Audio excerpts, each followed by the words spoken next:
కుక్క పిల్లి చైనా జానపద కథ.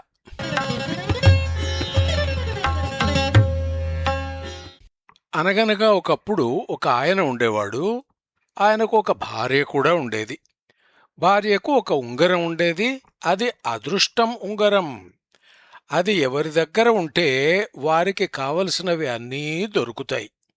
అయితే ఆయనకు ఆయన భార్యకు ఆ సంగతి తెలియదు. కనుక వాళ్ళు ఆ ఉంగరాన్ని ఏదో అవసరానికి తక్కువ ధరకే అమ్మేశారు. ఉంగరం పోయింది.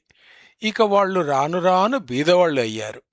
చివరికి పూట గడిచేది ఎలాగో తెలియని పరిస్థితి వచ్చింది. ఆయన ఆవిడల దగ్గర ఒక కుక్క, ఒక పిల్లి ఉండేవి. ఆయనకు ఆవిడకే తిండి లేదు గనుక కుక్కకు పిల్లికి కూడా ఆకలి తప్పలేదు. అయితే వాటికి ఉంగరం సంగతి తెలుసు. యజమానులకు అదృష్టాన్ని తిరిగి కలిగించడం గురించి అవి చాలా కాలం ఆలోచించాయి. అంతకాలం వాటి కలుపులు మండుతూనే ఉన్నాయి. కనుక మెదడు మాత్రం పదునెక్కింది. చివరకు కుక్క ఒక ఆలోచన చెప్పింది. ఏదో రకంగా ఉంగరాన్ని తిరిగి తేవాలి అన్నది. పిల్లి సరేనన్నది. ఆ ఉంగరంలో మహత్తు ఉందని నాకు నమ్మకం కలిగింది అన్నది కుక్క. నిజమేనేమో. అయితే ఆ ఉంగరాన్ని లీ ఫాన్కు అమ్మారు. దాన్ని ఆయన జాగ్రత్తగా పెట్టెలో పెట్టి తాళం వేశాడు. లీ ఫాన్ ఇల్లు పూలతోటకు ఆవల ఉంటుంది. అది బాగా పెద్దగా ఉంటుంది. గోడలు ఎత్తుగా ఉంటాయి. పెద్ద ఇనుప గేటు కూడా ఉంటుంది. లోపలికి వెళ్ళడం ఎవరికీ కుదరదు అన్నది పిల్లి. అయితే ఒక ఉపాయం చెబుతాను. నీవు ఒక చుంచును పట్టాలి.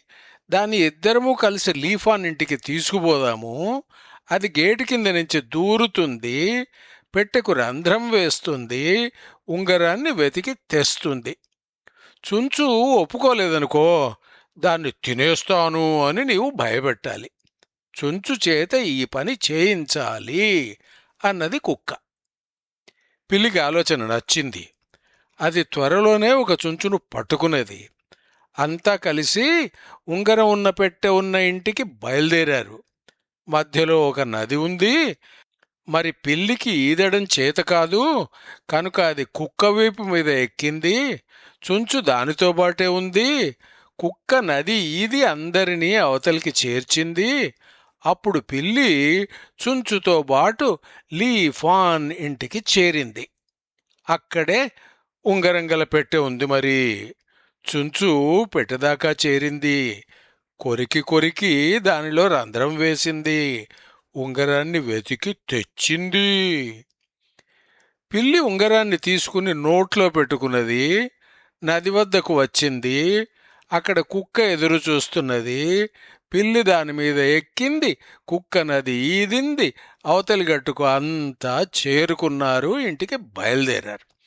అదృష్ట ఉంగరాన్ని యజమానులైన ఆయన ఆవిడగారులకు ఇవ్వాలి. మరి కుక్కకు వీధుల వెంట తిరగడం మాత్రమే తెలుసు కనుక నగరంలోని వీధులన్నీ దాటుతూ అది ఇంటికి నడక ప్రారంభించింది. పిల్లి మాత్రం ఇళ్ల పైకప్పుల మీదకెక్కుతుంది. పక్క ఇంటి మీదకు దూకుతుంది. అది నిజంగానే ఇళ్ల మీద దూకుతూ తొందరగా యజమానుల వద్దకు చేరింది. ఉంగరాన్ని ఆయన ఆవిడగారులకి ఇచ్చింది. అప్పుడు ఆయన తన ఆవిడతో, మన పిల్లి మహామంచిది, మనకు మంచి చేసింది కనుక మనం దానికి మంచి తిండి పెడదాము, సొంత బిడ్డలాగా చూసుకుందాము అన్నాడు. కుక్క కొంతసేపటికి ఇల్లు చేరగలిగింది. వాళ్ళు దాన్ని కొట్టారు, అరిచి తిట్టారు. ఉంగరం తేవడంలో అది సాయం చేయలేదని యజమానుల కోపం. పిల్లి మాత్రం చప్పుడు చేయకుండా వెచ్చని పొయ్యిలో పడుకున్నది. అక్కడి నుండే గుర్రు గుర్రుమన్నది. నిజం మాత్రం చెప్పలేదు. చెబితే తనకు అందే బహుమానం కుక్కకు కూడా అందుతుందని అనుమానం. ఇక తనకు నిజంగా రావలసిన బహుమానాన్ని పిల్లి దోచుకున్నది కనుక కుక్కకు తెగ కోపం వచ్చింది.